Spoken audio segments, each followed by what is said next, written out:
Oh, the fourth benefit, attendant care, nursing care. You know, when you first get into an accident, you are in a state of traumatic shock. Your body has gone through a transformation and you are suffering, and frankly, you don't even know how hurt you are because that's part of the shock. And it takes a while. I call it the 6-month rule. But part of the big deal in the beginning is there's things that you might not be able to do for yourself, like put your pants on, like take a bath, like feed yourself. Hopefully people recover. And in the beginning, it usually is way worse. However, people may not recover, and it's a benefit that is a lifetime benefit. It goes along with medical. And if a person is catastrophically injured, say a brain injury or a quadriplegic, lifetime 24-hour care has been a given in the history of the no-fault statute. That's the big change. Friends and family have been limited by amount and limited by hours, amount per hour and the hours.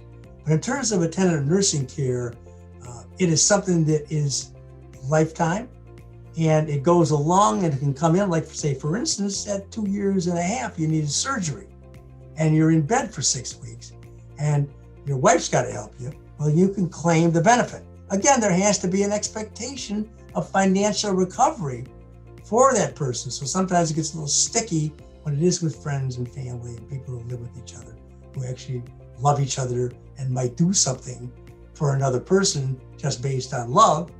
But there's a requirement under the statute that says there has to be some kind of an expectation of economic receipt.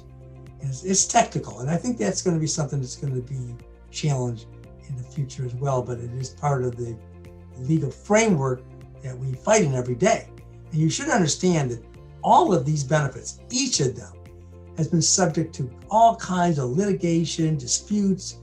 We have a body of law in no-fault that's extensive, starting from the beginning of no-fault in the early 70s, and then carrying through to its transition. So now we have 2 bodies of law and how these 2 fit together. And attendant care and nursing care is a highly discussed and fought over issue because of the fact that there were families getting $100,000 a year for years and years and years, because 24-hour care, somebody's got to be up with people, and it's quite exhausting. Of course, the alternative to that is put somebody into a nursing home facility, and that probably costs even more money.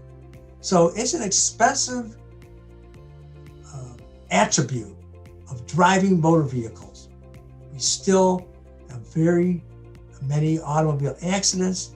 We are reaching towards eras of safer driving, but there's still a lot of hazard on the road, and automobile insurance, especially here in Detroit, is a critical issue. So make sure you get that, and make sure that you actually don't buy a coordinated care policy, because that means that if you do get in an accident for a very little bit of a discount, you are going to have a lot of issues, and you're losing a lot of opportunities for care and coverage that you might have otherwise if you would not have purchased a coordinated benefit policy.